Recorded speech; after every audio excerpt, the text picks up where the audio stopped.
Welcome to Cinema Detective and my analysis of the 2023 Netflix film Maestro. Maestro opens with a quote from Leonard Bernstein.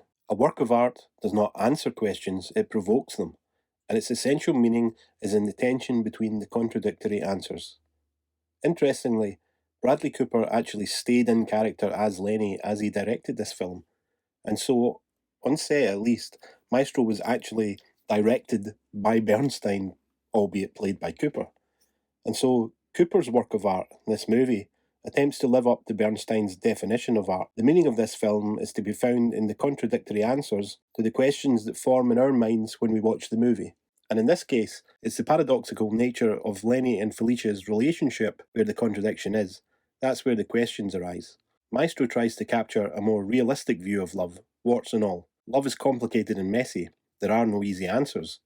And that's why the film ends with Bernstein's closing line. Any questions? And Felicia asks the same. Any questions? They're asking you, challenging you to think. But it's not easy for us viewers, especially with the mumbling dialogue, and if you're not already familiar with the subject matter, some scenes whiz past so quickly that you might not catch them or understand their relevance. So in this video, I'm going to highlight some of these scenes and explain what they meant in terms of the paradoxical love story between Lenny and Felicia. The movie opens proper with Bernstein in later life performing a piano version of the final piece from his opera, A Quiet Place. Now, I've not seen it, but apparently A Quiet Place explored communication breakdown and estrangement within families, particularly emphasising a father's acceptance of his son's homosexuality. And that piece of music was written after Felicia's death, and it's thought to be at least partly reflective of Lenny's relationship with her. I miss him, that child of mine. Bernstein is visibly upset by the music and deflects a little by saying, It was always better on the piano, I don't know why. But then he explains, Yes, I carry her around with me quite a bit. I miss her terribly. We then get this juxtaposition between the sadness of Lenny reflecting on Felicia and saying that he misses her, and then in flashback, the curtains are opened and it's revealed that Lenny sleeps with men, and in this case, it's clarinetist David Oppenheim. A lot of the initial scenes are setting up the conflict in Bernstein in that he's both a conductor and a composer. It's a musical double life that shadows the other romantic double life that he leads. The composer's life is equated with the introverted life, the family man at home in his studio with Felicia, and the conductor's life is the extroverted life, performing, celebrity, and of course the sexual relationships. And when we finally get to meet Felicia, Lenny explains that she's similar to him because of her varied background and her career as an actor. You had to take all the bits of you that are scattered across these varied landscapes and create the veritable person that stands before me now. It's how he views his own character, a composition. So I had no choice but to become a composite of adopted speech, manner, outlook on life, a composite which enables me to be many things at once. The world wants us to be only one thing, and I find that deplorable. But what's wrong with being only one thing? You see, the whole point of composing, as I said before, componere, putting together, is not to find one chord that you love. Say, oh, that's terrific, I must write it down. That means nothing. One note means nothing. It means something only as it progresses to another note. And then you suddenly have a meaning. You're always changing, my love. There is some debate over whether Bernstein was bisexual or homosexual. He is thought to have had affairs with women, but his affairs with men have been better documented. At that time, an openly queer man would struggle to be accepted as a prominent conductor. They wouldn't give him an orchestra. In the dinner scene with Lenny's mentor, Serge Koussevitzky, he's making that point. He not only advises Lenny that he should change his name because they won't accept a Jewish conductor, he also addresses Felicia. He can be the first great American conductor, but he would have to conduct his life in such a way that when he comes out on stage to lead his orchestra, he can truthfully say to himself, my life and my work are clean. Koussevitzky's wife is telling him to stop to get him to move on from the awkward topic. You see, Felicia is Lenny's route to respectability. By marrying and living as a straight man, he can fit in with the societal norms of the time, and this will allow him to progress his career. What's less clear is why Felicia would marry Lenny. She wasn't deceived. I know exactly who you are. And while the film makes it very clear that she loved him very much, there's another reason that wasn't covered in much detail. One of the significant things that was glossed over in their relationship was the breakup of their engagement. After they got engaged, there was a period where Lenny was too busy or non-committal to proceed with the wedding. Felicia grew tired of waiting for the wedding to happen and called off the engagement. She then entered into a relationship with this guy. Marvelous. You're marvelous. You really are wonderful. Richard Hart was an actor who co-starred with Felicia. They reportedly lived together for 4 years before his sudden death from a heart attack. Shortly after his passing, she went back to Lenny, and this time the marriage went ahead. So Felicia did try to find a more passionate love, and only when this ended tragically did she enter into a marriage with Lenny that was something of a marriage of convenience that she knew would be fraught with complications. We later see in this scene that, at least according to the scriptwriters, Dick Hart loved Felicia. Have you forgotten about the 4 years where you couldn't decide if you wanted to marry me? Thank God I met Dick so I could fucking survive your indecision. Dick Richard Hart. Yes. Who fucking Yes. died. Who loved me. But it's covered all too briefly. His passing must have been heartbreaking for her, and I think this vulnerability must have been part of the reason why Felicia chose to overlook Lenny's bisexuality and wavering commitment, clinging on to the hope of finding stability and affection in their complicated union. Another key thing that was covered in the film, but only very briefly, was the fact that there was an agreement in their marriage. I asked that you be discreet. Direct evidence from this comes from a letter Felicia wrote to Lenny shortly after they married. "Darling, you are a homosexual and may never change. But if your peace of mind, your health, your whole nervous system depend on a certain sexual pattern, what can you do?" If the summer doesn't sing in you, then nothing sings in you. And if nothing sings in you, then you can't make music.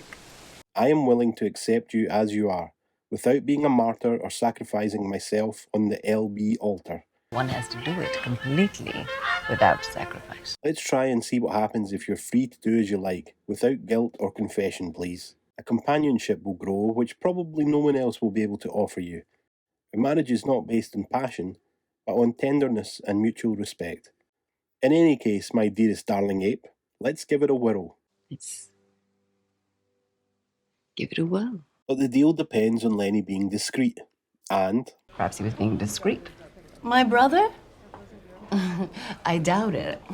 it's these lapses in discretion that Felicia can't deal with. You're getting sloppy. The gossip is affecting their children, and this leads to distance and division between Lenny and Felicia. The camera is so distant to represent this distance in their relationship, and the fence is creating barriers between them. In this scene, Lenny is writing some musical notation with a pencil. He makes a downstroke to mark the end of a bar, but is shown that he's made 2 pencil marks on the page. He then uses the eraser to rub out 1 mark. How it's possible to make 2 pencil marks with 1 downstroke, I'm not sure, but he has made 2 marks. Are the 2 marks representing his bisexuality, or his double life, or the separation or distance between him and his wife? The music he is composing at the time is Mass, which was composed in tribute to John F. Kennedy and is said to explore faith, doubt, and the search for meaning. The tension in Mass, the theatrical piece, leads to a symbolic shattering of the sacred objects, representing the breakdown of traditional religious structures and beliefs. And I'll remind you here that one of the traditional religious structures is marriage. But that specific piece of music that Lenny just composed represents the rebirth of faith and the restoration of religion. And Lenny has erased the double mark. I'm not sure if it's symbolising a recommitment to his marriage or a decision to stop living a double life. The immediate next scene shows Lenny excitedly running into his family. I have an announcement to make. I have finished Mass. Where's Mummy going? But it's too late. Mummy has had enough. The damage has been done. Mummy has gone off and jumped into the swimming pool wearing her clothes and detached herself from the world that she's finding increasingly unbearable. As Mass continues to play, we see Felicia and Lenny at the theatre. This is a special moment, a triumph for Bernstein, but he takes Tommy's hand, reducing Felicia to a spectator. She still wanted that those special moments would be shared together, and she hits out at Lenny in the Snoopy scene.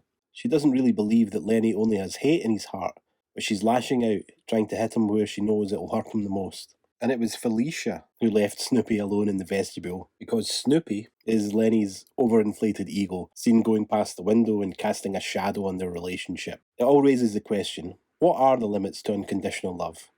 Was Felicia deluding herself all this time, that she could survive on the scraps of attention that Lenny could give her? Felicia reevaluates her position. Who's the one who hasn't been honest? She's been lying to herself and to Lenny that she could survive on what he was able to give her. In real life, Lenny moved out of the family home at this time and lived with Tommy. Felicia tried to get back into her work and even explore new romantic relationships, but things didn't work out. She resigned herself to the life that she had chosen. Then we cut to the performance of Mahler's Symphony No. 2, Resurrection. This is symbolising the resurrection of their unconventional relationship. The scene is fantastic, the music is fantastic. Felicia unexpectedly turns up at the end of the performance and tells Lenny, There's no hate in your heart. but fate would have it that Felicia has cancer, so Lenny returns to live with her and take care of her during her illness. And then we see lots of scenes with Lenny supporting Felicia.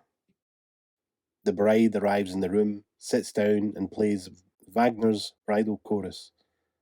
The children arrive and walk down the aisle together, but this is symbolising a sort of renewal of their vows. But Lenny is the bride, that's understood now.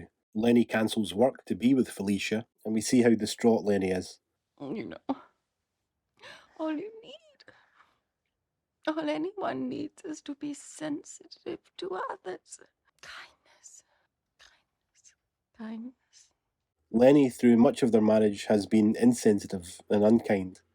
It's taken this tragedy for him to finally put her first and finally realise how much he needs her. You don't even know how much you need me, do you? Did it take Lenny all those years to guess what number Felicia was thinking of? It's 2, darling. 2. It's 2. Like us. Hmm? Like us, a pair. Throw your weight on me, darling. We see that over the years their relationship has grown. Near the start of the movie, Felicia is helping Lenny get dressed. I love your smell. It's my father. That smell would intoxicate. I always associate it with feeling safe. But later this scene is mirrored. Lenny's smell has changed. I love you. It smells like donuts and cigarettes.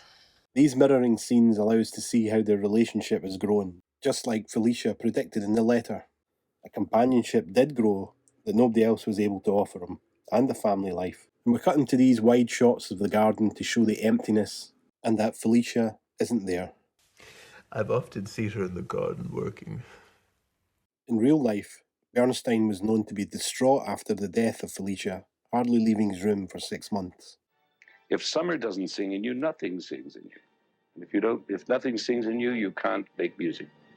Felicia, as far as we know, didn't say this to Lenny. In the real interview, Lenny comes up with this phrase himself. So why did Bradley Cooper make this change? Perhaps Felicia didn't say those exact words to Lenny, but maybe it was something she taught him.